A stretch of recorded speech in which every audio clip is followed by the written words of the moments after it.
Hello সুপ্রিয় দশম শ্রেণীর শিক্ষার্থী বন্ধুরা, তোমরা সবাই কেমন রয়েছো? আশা করি প্রত্যেকে খুব ভালো রয়েছো, সুস্থ রয়েছো।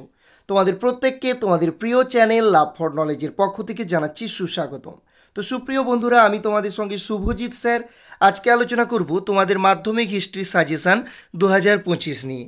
আজকে আমরা মাধ্যমিক ইতিহাসের পঞ্চম অধ্যায় অর্থাৎ বিকল্প চিন্তা ও উদ্যোগ, বৈশিষ্ট্য ও পর্যালোচনা, এই অধ্যায় থেকে 1 নম্বরের প্রশ্ন এবং উত্তরগুলো নিয়ে আলোচনা করব।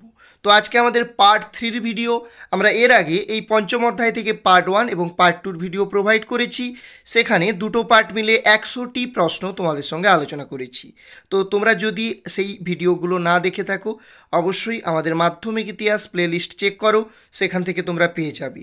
তো আজকে যে পার্ট 3, এখানে তোমাদের সঙ্গে 60টিরও বেশি মোস্ট ইম্পর্টেন্ট প্রশ্নের উত্তর নিয়ে আলোচনা করব। তো আর কোনো কথা নয়, চলে যাচ্ছি সরাসরি আজকের আলোচনাতে। আলোচনাটি শুরু করার পূর্বে তোমাদের প্রত্যেকের কাছে রিকোয়েস্ট, তোমরা যারা এখনও আমাদের চ্যানেলের সঙ্গে যুক্ত হওনি, অবশ্যই চ্যানেলটি সাবস্ক্রাইব করে আমাদের চ্যানেলের সঙ্গে যুক্ত হয়ে যাও। শুরু করছি আজকের আলোচনার প্রথম প্রশ্ন দিয়ে। তো আজকের প্রথম যে প্রশ্ন, 101 নম্বর প্রশ্ন, বর্তমান ভারত গ্রন্থটি কার রচনা? উত্তর হবে বর্তমান ভারত গ্রন্থটি স্বামী বিবেকানন্দের রচনা। পরের প্রশ্ন, বিবেকানন্দ বর্তমান ভারত গ্রন্থে দেশ গঠনের জন্য কাদের প্রতি আহ্বান জানিয়েছেন? উত্তর হবে বিবেকানন্দ বর্তমান ভারত গ্রন্থে দেশ গঠনের জন্য যুব সমাজের প্রতি আহ্বান জানিয়েছেন। পরের প্রশ্ন, ভারতীয় জাতীয়তাবাদের জনক কাকে বলা হয়? স্বামী বিবেকানন্দকে ভারতীয় জাতীয়তাবাদের জনক বলা হয়। মানুষ জন্ম থেকেই মায়ের জন্য বলি প্রদত্ত, এটি কার উক্তি? উত্তর হবে মানুষ জন্ম থেকেই মায়ের জন্য বলি প্রদত্ত, এটি স্বামী বিবেকানন্দের উক্তি। কে স্বামী বিবেকানন্দকে ভারতীয় জাতীয়তাবাদের জনক বলেছেন? উত্তর হবে আর.জি. প্রধান স্বামী বিবেকানন্দকে ভারতীয় জাতীয়তাবাদের জনক বলেছেন। গোরা উপন্যাসের রচয়িতা কে? গোরা উপন্যাসের রচয়িতা হলেন রবীন্দ্রনাথ ঠাকুর। প্রথম কবে গোরা উপন্যাস প্রকাশিত হয়? উত্তর হবে প্রথম 1910 খ্রিস্টাব্দে গোরা উপন্যাস প্রকাশিত হয়। পরের প্রশ্ন, গোরা উপন্যাসের মূল চরিত্র কোনটি? উত্তর হবে গোরা উপন্যাসের মূল চরিত্র হলো আইরিশ যুবক গোরা। গোরা উপন্যাসটি কোন পটভূমিতে রচিত? উত্তর হবে বঙ্গভঙ্গ এবং স্বদেশী আন্দোলনের পটভূমিতে রচিত গোরা উপন্যাস।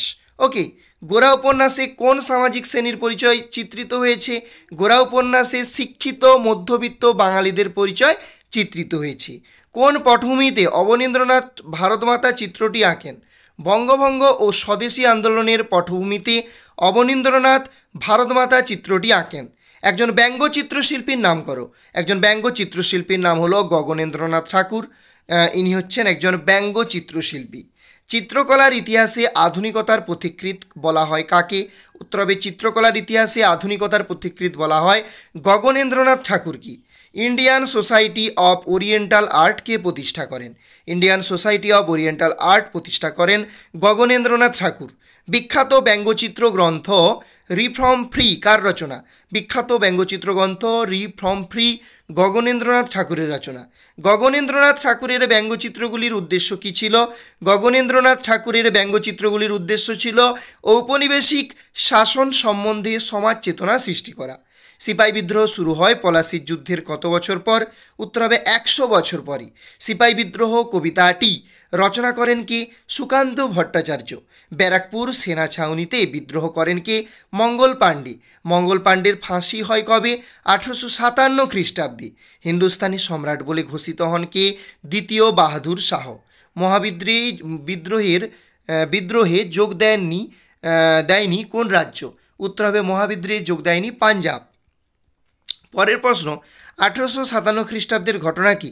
সিপাহী বিদ্রোহ বলেছেন কে? উত্তর হবে চার্লস রেক্স। পরের প্রশ্ন, 1857 খ্রিস্টাব্দের মহাবিদ্রোহকে ভারতের প্রথম স্বাধীনতার যুদ্ধ বলেছিলেন কে? B D. Savarkar, Vinayak Damodar Savarkar. Karl Marx 1857 এর বিদ্রোহকে কি বলে অভিহিত করেছেন? জাতীয় অভ্যুত্থান বা বিদ্রোহ বলে অভিহিত করেছেন। মোস্ট ইম্পর্টেন্ট প্রশ্ন, 1857 গ্রন্থটির রচয়িতা কি? Doctor Surendranath Sen. The great rebellion গ্রন্থটি রচনা করেন কে? Talmiz Khaldun the great rebellion গ্রন্থটি রচনা করেন। 1857 ও বাংলাদেশ গ্রন্থটি রচনা করেন কি? সুকুমার মিত্র। ভারতে ব্রিটিশ ইস্ট ইন্ডিয়া কোম্পানির শাসনের অবসান হয় কবে? 1858 খ্রিস্টাব্দে। মহারানীর ঘোষণাপত্র আনুষ্ঠানিকভাবে প্রকাশিত হয় কবে? 1858 খ্রিস্টাব্দের 1 নভেম্বর। মহারানীর ঘোষণাপত্র অনুযায়ী ভারতের রাজপ্রতিনিধি হিসেবে প্রথম নিযুক্ত হন কে? লর্ড ক্যানিং। ভাইসরয় কথার অর্থ কি? রাজপ্রতিনিধি। ব্রিটিশ ভারতে মোট প্রেসিডেন্সির সংখ্যা কয়টি ছিল? 3টি। কোন সময়কে সভা সমিতির যুগ বলা হয়? ঊনবিংশ শতককে সভা সমিতির যুগ বলা হয়। বঙ্গভাষা প্রকাশিকা সভা প্রতিষ্ঠিত হয় কবে? 1836 খ্রিস্টাব্দে। আচ্ছা, কোন সময়কে কে সভা সমিতির যুগ বলেছে? যদি বলি যে 19 শতককে ডক্টর অনিল শীল সভা সমিতির যুগ বলে উল্লেখ করেছেন। বঙ্গভাষা প্রকাশিকা সভা প্রতিষ্ঠিত হয় কবে? 1836 খ্রিস্টাব্দে। জমিদার সভা প্রতিষ্ঠিত হয় কবে? 1838 খ্রিস্টাব্দে।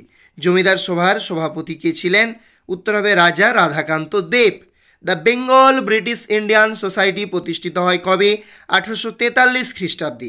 ভারতের প্রথম রাজনৈতিক প্রতিষ্ঠান কোনটি? উত্তর হবে ভারত সভা। ভারত সভা প্রতিষ্ঠিত হয় কবে? 1876 খ্রিস্টাব্দে। ভারত সভার প্রাণপুরুষ কাকে বলা হয়? সুরেন্দ্রনাথ বন্দ্যোপাধ্যায়কে ভারত সভার প্রাণপুরুষ বলা হয়। ওকে, তারপরের প্রশ্নে কি বলা হয়েছে? ভারত সভার কার্যক্রমে যুক্ত ছিলেন কে? সুরেন্দ্রনাথ বন্দ্যোপাধ্যায়। বেঙ্গলি পত্রিকার প্রতিষ্ঠাতা সম্পাদক কে ছিলেন? সুরেন্দ্রনাথ বন্দ্যোপাধ্যায়। কাকে সারেন্ডার নট বলা হয়? এখানে উত্তর হবে সুরেন্দ্রনাথকে সারেন্ডার নট বলা হয়। ওকে, ফেডারেশন হলের ভিত্তিপ্রস্তর স্থাপন করেন কে? আনন্দমোহন বসু। পুনা সার্বজনিক সভা প্রতিষ্ঠিত হয় কবে? 1867 খ্রিস্টাব্দে। পুনা সার্বজনিক সভা প্রতিষ্ঠা করেন কে? মহাদেব গোবিন্দ রানাডি। হিন্দু মেলা প্রতিষ্ঠিত হয় কবে? 1867 খ্রিস্টাব্দে। হিন্দু মেলার প্রতিষ্ঠাতা কে ছিলেন? নবগোপাল মিত্র। জাতীয়তাবাদের গীতা বলা হয় কোন উপন্যাসকে? আনন্দমঠ উপন্যাসকে। আনন্দমঠ উপন্যাসের রচয়িতা কে? বঙ্কিমচন্দ্র চট্টোপাধ্যায়। আনন্দমঠ উপন্যাসটি প্রথম প্রকাশিত হয় আনন্দমঠ উপন্যাসটি প্রথম প্রকাশিত হয় কবে? উত্তর হবে 1882 খ্রিস্টাব্দে।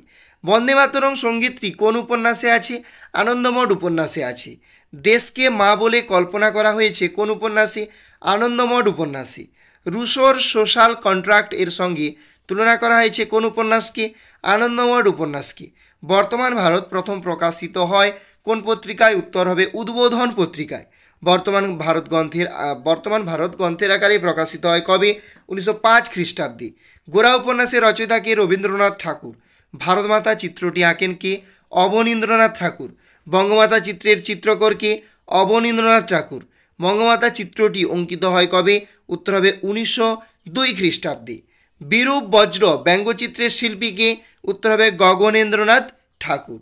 তো সুপ্রিয় শিক্ষার্থী বন্ধুরা, আজকের ভিডিওতে তোমাদের সঙ্গে আলোচনা করলাম মাধ্যমিক ইতিহাস পঞ্চম অধ্যায় থেকে 63টি প্রশ্ন উত্তর। এটা ছিল আমাদের পার্ট 3 ভিডিও। তো এই পার্ট 3 যে আলোচনা পর্ব, এখানে তোমাদের সঙ্গে আমরা আলোচনা করলাম পার্ট 3 যে 63টি মোস্ট ইম্পর্টেন্ট প্রশ্ন, সেগুলো নিয়ে। আশা করি আজকে তোমাদের এই ভিডিওটি ভালো লাগলো। যদি ভালো লাগে অবশ্যই একটি লাইক করো, সেই সঙ্গে তোমার প্রিয় বন্ধু বান্ধবদের সঙ্গে ভিডিওটি বেশি বেশি করে শেয়ার করে দাও। এবং আমাদের চ্যানেলে নতুন হয়ে থাকলে অবশ্যই চ্যানেলটি সাবস্ক্রাইব করে আমাদের চ্যানেলের সঙ্গে যুক্ত হয়ে যেতে ভুলো না। তোমাদের প্রত্যেককে অসংখ্য অসংখ্য ধন্যবাদ জ্ঞাপন করছি আরও একবার আমাদের ভিডিওর শেষ অবধি আমাদের সঙ্গে যুক্ত থাকার জন্য। তো দেখা হবে পরের ভিডিওতে। জয় হিন্দ, জয় ভারত।